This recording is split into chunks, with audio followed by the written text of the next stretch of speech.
Doctor YouTube channel को subscribe करें और बेल आइकॉन को दबाएं पाकिस्तान के लीडिंग हेल्थ केयर प्रोफेशनल्स से सेहत के मुतालिक जानने के लिए। अस्सलाम वालेकुम रहमतुल्लाह। मेरा नाम डॉक्टर तलहा है। मैं कंसल्टेंट न्यूरोलॉजिस्ट हूँ। मैं दो जगह प्रैक्टिस करता हूँ, एक बहरिया इंटरनेशनल हॉस्पिटल फेज़ 8 बहरिया टाउन रावलपिंडी में, और दूसरा neurology and epilepsy clinic mega medical centre सदर रावलपिंडी। आज की मेरी टॉक का टॉपिक पोजिशनल वर्टिगो यानी जिस्म की पोजीशन चेंज करने से जो चक्कर आते हैं वो है। इस बीमारी का नाम बिनाइन पैरोक्सिस्मल पोजिशनल वर्टिगो है, यानी मुखफ़फ़ इसका BPPV है।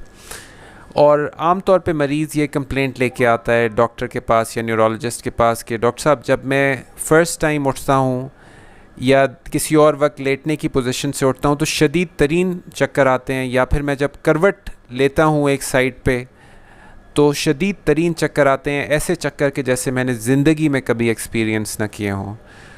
उसके साथ साथ उनको ये भी कैफियत होती है जैसे वो गिर रहे हैं किसी खाई में या किसी गहराई में, और वो आमतौर पे चारपाई या बेड को पकड़ लेते हैं इसी खौफ में कि वो वाकई जैसे गिर रहे हों।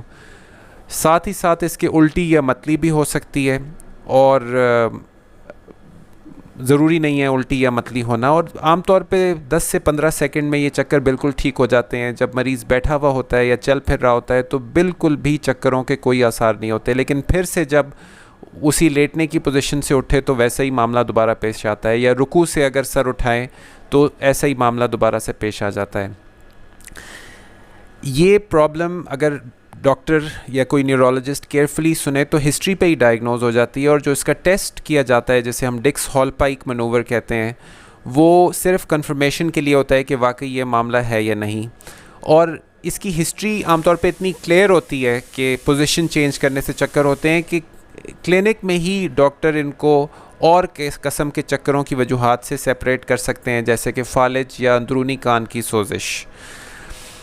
इसको ट्रीट करने के लिए न्यूरोलॉजिस्ट या ENT डॉक्टर अपने क्लिनिक में ही एक मनूवर कर सकते हैं, और वो मरीज़ को सिखा भी सकते हैं, जिसे कहते हैं मॉडिफाइड एप्लीज़ मनूवर। बहुत सी दफ़ा ये एक जादुई टोटके के तौर पे काम करता है। इस मनूवर की काम करना समझने के लिए ये ज़रूरी है कि थोड़ा सा हमें अंदरूनी कान के बारे में पता हो। अंदरूनी कान में जैसे ये तो बैरूनी कान है, फिर एक मिडल ईयर है, फिर एक अंदरूनी कान है उसके साथ। तो उसके अंदर अल्लाह ताला ने एक आला बनाया है जिसे कहते हैं वेस्टिबुलर एपरेटस। वेस्टिबुलर एपरेटस वो सेंसिटिव आला है जो कि दिमाग को ये सिग्नल पहुंचाता है कि हमारा सर किस पोजीशन में मूव कर रहा है, यानी आगे पीछे मूव कर रहा है, या फिर रोटेट कर रहा है एक साइड से दूसरी तरफ, या ऊपर नीचे मूव कर रहा है। इस बीमारी में ये होता है कि एक साइड के वेस्टिबुलर एपरेटस में जो सेंसिटिव पार्टिकल्स यानी कैल्शियम क्रिस्टल्स होते हैं वो अपनी जगह से डिस्प्लेस हो जाते हैं, और एक साइड एक सिग्नल दे रही होती है और दूसरी साइड मुख्तलिफ सिग्नल देती है जो कि मैच नहीं करता उससे। और इस कन्फ्यूजन को जो हमारा दिमाग है वो चक्करों के तौर पे हमें ज़ाहिर करता है, और ये शदीद तरीन चक्कर होते हैं, इतने कि बहुत सी दफ़ा मरीज़ों को ये प्रॉब्लम हल होने के बाद भी फ्लैशबैक्स होते रहते हैं, यानी खौफ उनके दिल में बैठ जाता है कि अभी हम फिर उठेंगे तो हमें फिर वही चक्कर होंगे, और कभी कभी वो ऐसा महसूस भी करते हैं।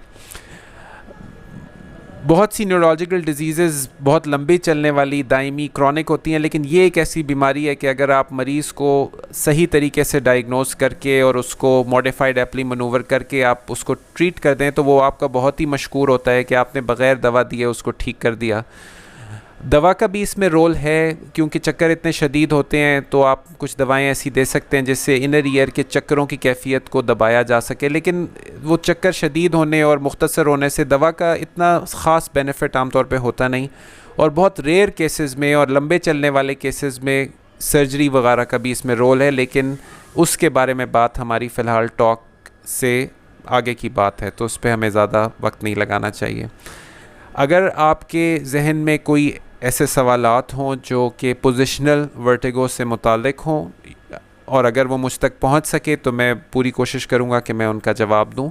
लेकिन बेहतर यही है कि अगर कोई ऐसा मरीज़ है जो कि पोजिशनल वर्टिगो से सफ़र कर रहा है, चाहे वो कम दिनों की मुद्दत का हो या लंबे अरसे की मुद्दत का हो, तो उसे या तो न्यूरोलॉजिस्ट या फिर ईएनटी डॉक्टर से जाके मिलना चाहिए और आमतौर पे वो इसका तसल्ली बख्श इलाज कर सकते हैं, और ताकि आपकी तकलीफ़ या आपके जो लव्ड वंस हैं उनकी तकलीफ़ दूर हो सके। बहुत बहुत शुक्रिया। अस्सलामु अलैकुम रहमतुल्लाह। डॉक्टर यूट्यूब चैनल को सब्सक्राइब करें और बेल आइकॉन को दबाएं पाकिस्तान के लीडिंग हेल्थ केयर प्रोफेशनल्स से सेहत के मुतालिक जानने के लिए।